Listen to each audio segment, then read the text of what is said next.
new drinks are now at McDonald's. With refreshers like the Strawberry Watermelon Refresher and the Mango Pineapple Refresher with popping boba, to crafted sodas like the Sprite Berry Blast with berry flavors and cold foam. Who knew ice-cold drinks could be so fire? Try them all now at McDonald's. Refreshers contain caffeine. Copyright 2026, The Coca-Cola Company. Sprite is a registered trademark of The Coca-Cola Company. This summer, serve up the Cookout Classics, Heinz Ketchup, and Kraft Singles. Every good burger needs a layer of perfectly melty cheese and thick, rich ketchup. We all know it's not a cookout without Heinz and Kraft. Hi, it's Dave here. This is my wife, Kathy. Hello. This is the Cinemile, the podcast where we walk home from the movies. Today we are walking to one of the latest, buzziest horror films out at the moment. It's Obsession. We've been trying to get to this for a few weeks and we finally managed to do it. We're now a horror podcast. Yeah. Well, horror seems to be where all the interesting cinema is. Yeah. Right? Let's face it. It's the only, it is tends to be quite bankable, profitable, and it is an area and a space where studios are backing independent voices and allowing them to let loose with original ideas because it's relatively low risk. So it's either horror or huge, safe, boring, big budget IP, and then all the middle ground of interesting thrillers and rom-coms and everything is on streaming. Yeah, it's really interesting, and a lot of, obviously the maker of this is big on YouTube, and really YouTube or other social platforms is really where people are now making their own work for very low amounts of money, gathering audiences and getting seen. Like, it's the new pipeline into getting your stuff made, I guess, more than the traditional routes, which is quite interesting. This is now our 4th or 5th horror movie, though, in the space of a few weeks. I need a break.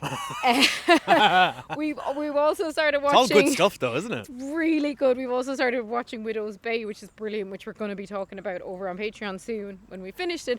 But a lot of horror going on, and a lot of these films are really good, and I'm expecting this one to be very good because of all the buzz. But I am also like, why? Why so much horror? There's even more horror people are asking us to see. Passenger, is it Backroom? No, Passenger is not getting great buzz in our Patreon. But Backrooms is apparently good, yeah? Yeah, so we're getting... There's just too much horror. So I think we'll watch this and then we'll take a break from the genre. But this one has so much buzz. The second weekend opened is made more money than the first weekend. Which almost never happens in horror, according to Jason Blum, this is a Blumhouse production, who's commenting on its success. So this is one of those, this is going to be a huge hit. Like, this could end up in the top 10 of the summer. And it's also was made for less than... It was $700 to $750,000, which is very low budget for and it made $30 million in its second week. Yeah, insane. Huge numbers. It's such a word of mouth film. Like we were saying last week when we watched Apex because we couldn't get to the cinema, but this has been our most requested movie of the year, and before that we'd been getting so much requests for Holcomb, so there's just a lot of love around right now for these horror films. And it's an interesting, Kathy mentioned it there, but this is Curry Barker is the director. It's his feature debut. He is he's a YouTuber, so him and his friend Cooper Tomlinson, who's in this movie, have a channel which I've been following for a couple of years. It's sketch comedy, right? And this is Jordan Peele set the ground here, Zach Kreger, comedy, and I guess you could even go back as far as Sam Raimi, or maybe even Abbott and Costello, go Meet the Mummy. Horror and comedy have been natural bedfellows for a long time, so I'm not surprised. And he's also been cutting his teeth with a lot of shorts on that channel. It's called That's a Bad Idea. They do horror shorts. Milk and Cereal was one that kind of went viral. They did it for $800. So as you said, it's a great little testing ground for stuff. But I think I'm very excited for this. I hope it's good. I hope it lives up to the hype. Same, yeah, absolutely. And can't wait in to see it now. And we'll be back after we've watched the movie. Nikki, wait. I was gonna ask you. What? I lost my train of thought. Hi. Good night. What else? Why? One wish, Willow. You only get one wish. I wish Nikki Freeman loved me more than anyone in the entire world.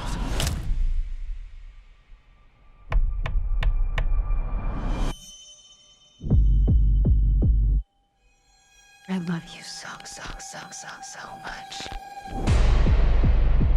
A love only the branch of a willow tree could conjure. It's weird how you two are dating all of a sudden. Like, super dating. I think Nikki is going through something. Like what? Is she okay? No. Jeez, what kind of spells you put on her?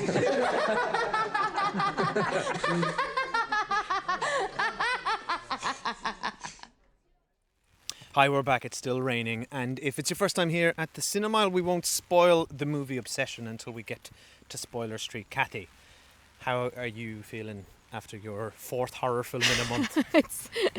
This is brilliant. This is a brilliant film.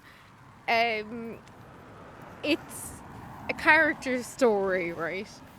And I think the best films are the films of a central dilemma. What would happen if? And the central question here is, what would happen if you wished that somebody loved you more than they love anything else in the world? Which, first of all, is an insane wish to make. Is it? Because You don't believe someone would do that? I wish? believe someone do. would make it, but it would. But you need to think about your wishes before you make them. If someone's going to love you more than anything else in the world, that means they will love you more than they love themselves. Yeah. Their friends and family, more than they have the human need to look after their own bodies, their physical health. It's an insane guess. I think you can read it. It's an insane wish. Sorry, you could read it two ways. One of which is he just. The way the film opens is almost like a rom-com, and I think it's really cool. It leaned into a lot of rom-com tropes. And up until the point where he makes the wish, he's actually a character that we'd be very used to from noughties rom-coms of the kind of nerdy underdog guy who really fancies this very cool girl and she's no interest in him. And he makes this wish, and you can read it very innocently, he's just making a wish. He doesn't think it's going to happen. It does. Or you could read it very cynically and think he made a wish specifically to kind of undermine her autonomy and her sense of self and to control her. So I think you could look at it either way. I would probably lean more on the side of he just made it He didn't know what he was innocently doing. and he didn't know what he was doing. I think that's the only way to read Well, it. I think you could read it both ways. Now, 'cause, I will the say- film explores that a lot. So I think, in two ways you could read it, but whichever way you read it, this is a fantastic film. It went way harder than I was expecting it to go. I'm completely freaked out after watching it. I think it's brilliant. I'm going to tell everyone I know they should go and watch it. And it was such a good vibe in the cinema. And as we said recently, horror movies have a great vibe. Also, comedy movies have a great vibe. And there's a lot of humour here. The lead actress is incredible. She does such a good job. The lead male actor was incredibly good because he was so endearing and sweet at the beginning. And I kind of really liked him. I was on his side. She's amazing. Had such a good time. Dave, what about you? I think this film, I agree with everything you say. This film far surpassed my expectations. I was not disappointed. I was blown away. I think this is one of the best films I've seen this year. I cannot believe how good it was. Yeah. To the point where, when you come out of a really good movie in any genre and you feel momentarily changed. Felt like I came out of the world, like I came out looking at the world a bit differently. I felt very upset, unhinged. I feel like this movie really got under my skin. It was very freaky, and what I didn't expect from what is essentially quite a simple premise. I think this premise could have been executed in a very straightforward way. And we do have to say, because we didn't say up top, you're not going to hear any spoilers here until we get to I did Spoiler say that. Street. Oh, Didn't missed I? you saying that. Don't I always say that? If you said it, I didn't hear. You probably tune out because I say it. Yeah. Anyway, by default. Dave's not going to spoil No anything spoilers. right now. Yeah. But I think Curry Barker here went above and beyond what he needed to, and he has such a sense of the movie did a load of interesting things with this premise that I hadn't even considered, which we'll talk about in Spoiler Street.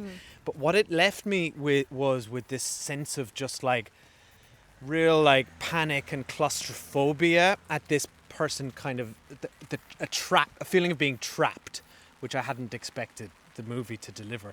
But yes, the two leads are excellent in this movie. I both felt for and hated our lead, Yeah, Bear. I think that's a very interesting like I understood his motivations, and I was not on his side a lot of the time, and I was on his side. So that's an interesting, nuanced and conflicted character to present to us.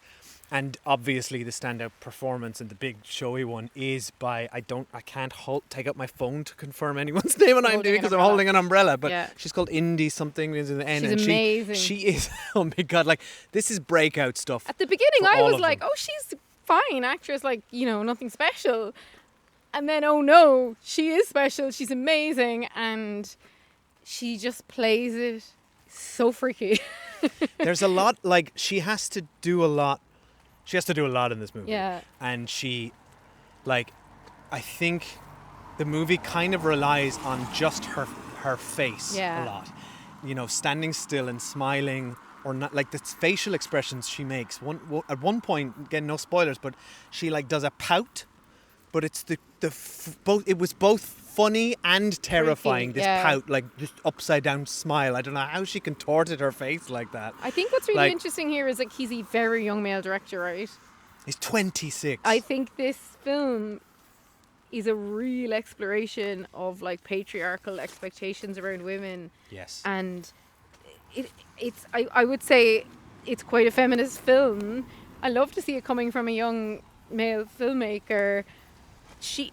I think where it went deeper is the exploration of the impact of the wish on her. Yeah, exactly. It's where, you know, there's many films like this that we've seen over the years of like man makes wish, man makes woman, like Mannequin, for example, or like what was that 80s one where they built their dream girl in like a video game? Weird Science. Weird Science. Like, I mean, this thing's been done loads of times. You know, we've got Big with Tom Hanks. Like, a lot of this is stuff as well trod, but I think this analyzes it from a really like feminist perspective.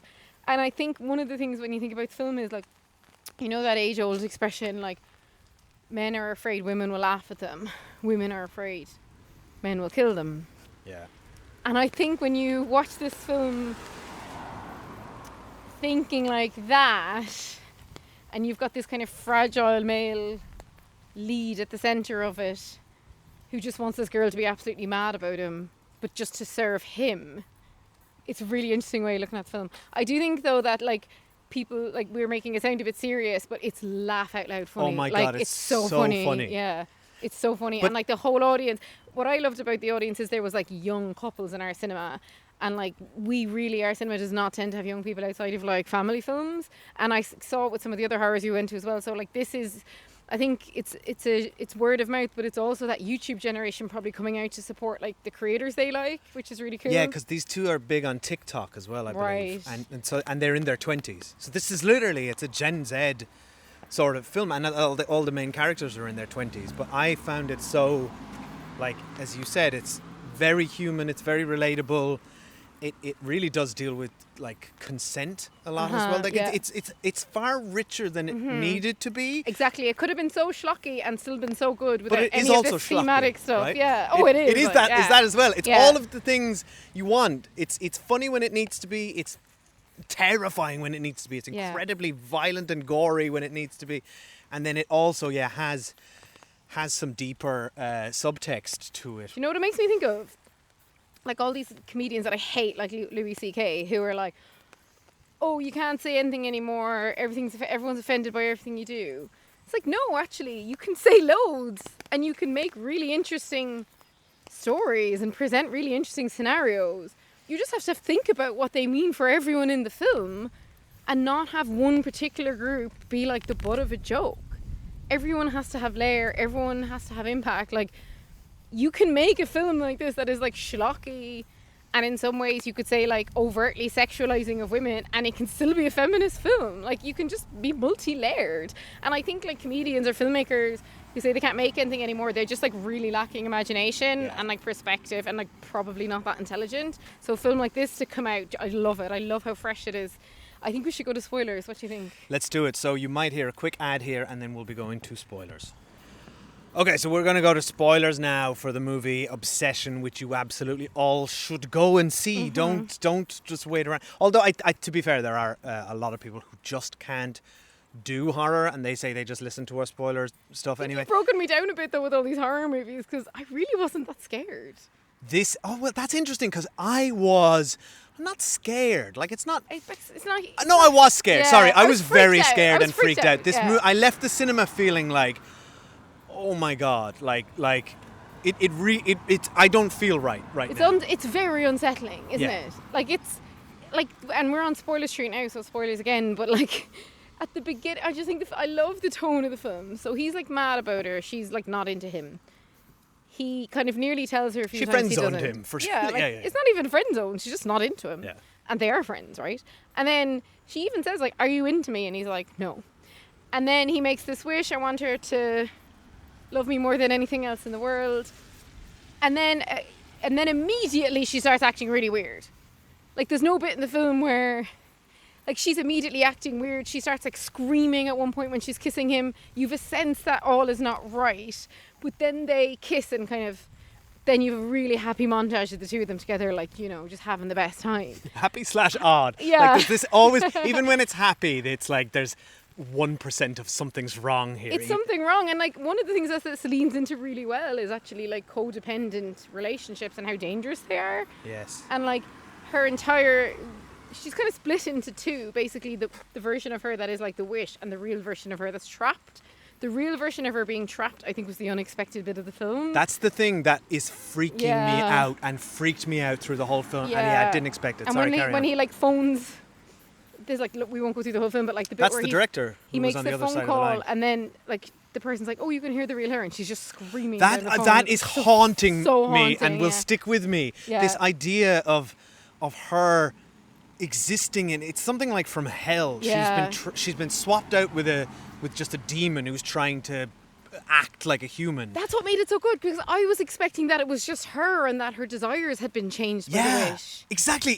That's what I mean. He that's what I thought the movie was going to be. Yeah, same. And it's as simple as that, and she just acts that way. But this whole idea of Nikki is trapped in there, and occasionally she freaky. can regain control. Yeah. And this is where Like when your one's asleep. like Bear, oh my god, stop. When she's whispering to him, "Kill me," in her sleep. So So dark. Bear, for me, like Bear lost me. I agree Bear didn't know what he was getting into. I think that's the only way to read that. I do not think he snapped that wish thinking, "Great, I'll get my wish." It was just No, he literally didn't. like, No, but I'm like, you could read the film that way though. That the film's making a narrative about like men trying to control women. well, no, I think you're right. But I think that happens in the second half. It does, yeah. In the when he snaps that thing, he doesn't know what he's getting. But you're right. That commentary is there because Bear knows that she's trapped in there. He Yeah. bloody does. She later comes out and tells him, and he still doesn't want to let go of what he wants. And the guy on the phone, well, I don't know that it's that he doesn't want to let go of what he wants. I He think it's says, "I that- want to alter the deal," right? But the guy says, "Well, you just need to kill yourself." And Bear's like, "Well, I'm not going to go that far." Like he said, the only way to undo the wish is for you to die. Yeah. So, I think Bear did just say he wanted things to go back to the way they were. I don't think. But it takes him a long time It to get takes him a there. long time to like, get there, Like my point is, like he was happy living in this Yeah. fantasy But where I think she for is a a brief prisoner. period, he also did think she was just into him. And then when the friend rang him and was like, "Her dad doesn't have cancer, and why is she acting so weird? And she doesn't fancy you." And we kind of get revealed over the course of the film that like that friend had actually been with her. Yeah. Which I thought was a bit obvious from the beginning. I Did you? didn't actually. Well, no.